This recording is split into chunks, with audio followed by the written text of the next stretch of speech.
Oh, welcome back to the show. This is your guy Obi as usual. Today we'll be talking about the Premier League game week number 8. And so, first thing first, today on Friday we had two games going down, and Brighton were taking on Burnley. That game ended 0-0. And the news is that Southampton were also playing and they beat Newcastle United 2-0. And this is not the news. The news is that now Southampton are the new Premier League leaders. They climbed to the summit of the Premier League for the very first time in 32 years. That is the history and that is the news. And so the weekend is here. Tomorrow we've got games. On Sunday we have games, and we have two major games. One will involve Manchester United taking on Everton. That's the first early kickoff tomorrow on Saturday. And Crystal Palace will be taking on Leeds later on. Chelsea will be welcoming Sheffield at Stamford Bridge. And on Sunday, West Ham United will be home to Fulham United. Leicester will be welcoming Wolverhampton Wanderers. Manchester City will be welcoming Liverpool on Sunday. And finally, Arsenal will be home welcoming Aston Villa. And now we'll be looking keenly on two major games. I call them two major games because there's a lot of stake involved in these two games. And the first game we're going to look at is the game involving Manchester United and Everton. Okay, now this is a huge game. Traditionally it's not, but as it is huge because this is one game that Manchester United are supposed to win. Ole Gunnar solskjaer has to win this game in order for him to continue being a manager there at Manchester United, because he's been criticized for the poor run of result. Consistency has been lacking at the club, and so he has to win. I know he will be playing away, and looking at Everton, their home record is actually very, very good.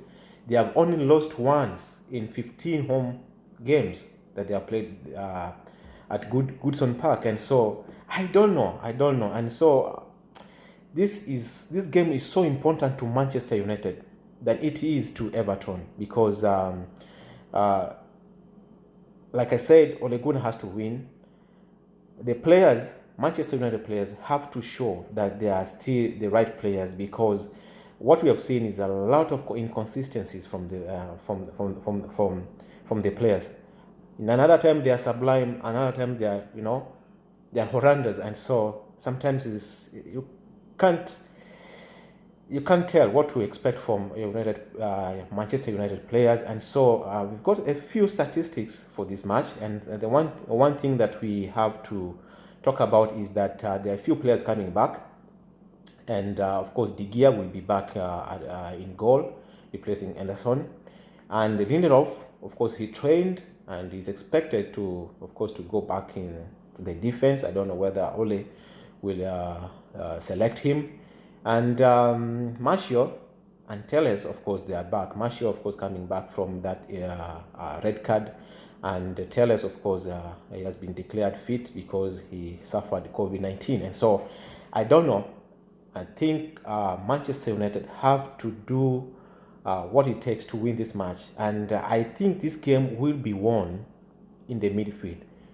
The players Ole Gunnar Solskjaer is going to choose, they're going to either lose or win him this match. And so, for me, if I were the coach, of which I'm not, I in the midfield, I'll go with Fred, I go with Matic, I go with Bruno and Mata. That one, I know Mata is is an underrated player, but is one guy who can break defenses, get the final pass. He is the best, regardless of his age and everything. I still value, and I know he's one guy who can do really better than what you've seen from other players, than Pogba. And so of course with Everton, of course they're also coming back from 3 consecutive defeats. Of course they started really well. They won their first 4 matches, and everybody was like, okay, Everton, look like they can compete. They can even win the league. But yeah, that's the league for you. And so they have lost their last 3 matches, and of course they are welcoming back Alan and Rodriguez and Lucas Digne. And so those are very, very decent players coming back to the Everton team. And of course, one thing we also need to know is that Richarlison is still out. And Everton home record is pretty good. Everton's home record is pretty good. They have only lost once in their last 15. So that means that Manchester United have to do better to come out from Goodison Park with a win. And so there's another match involving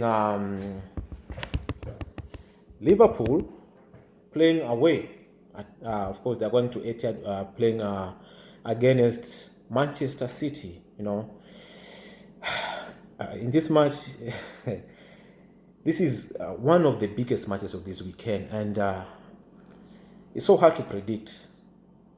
But one thing I know is that Manchester City, have a lot of stake in this match, more than Liverpool, because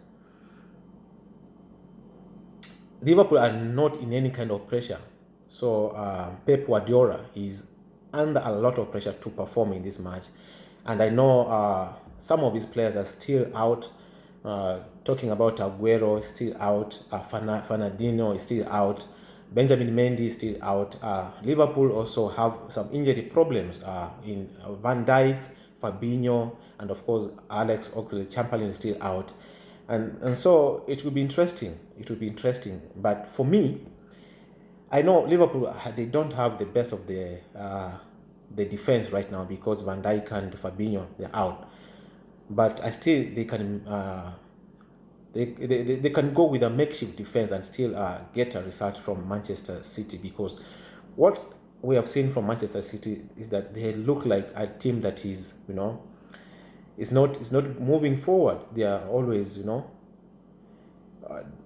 every game they play they look more and more unconvincing than before. And so I don't know. So they haven't looked convincing. They are not scoring goals, and they have only kept 1 clean sheet so far this season. And of course, it will be interesting who Pep Guardiola will go with in attack, because the team has not been scoring goals other than the goals coming from the wings.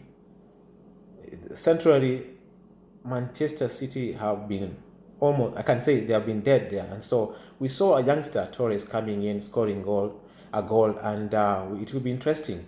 It will be interesting whether Pep will go for Jesus Navas or will go for Torres. And so it will be interesting. Another interesting thing is that Liverpool have also another problem in their attack. Of course, the attack is still good, but Jota, ever since he came in, has performed. Jota has performed above everybody's expectations, and so it will be interesting whether Klopp will go with Firmino or will go with Jota. And for me, I think I will choose a player that is in form, and that is Jota. He scored 3 out of 3. There's no game he has not scored. So every game he plays, he's scoring goals. And so a win for Manchester City will take them to 4th, and a win for Liverpool will take them to, of course, to the top of the Premier League. And so it will be interesting. It is one of the games that Pep Guardiola has to make sure that at least he gets a draw. But the odds are not really looking good for him. And for me, let me not give my prediction. I just give my prediction from the Manchester United and Everton game. I see this game ending in a draw. Yeah. Crystal Palace versus Leeds. I will go with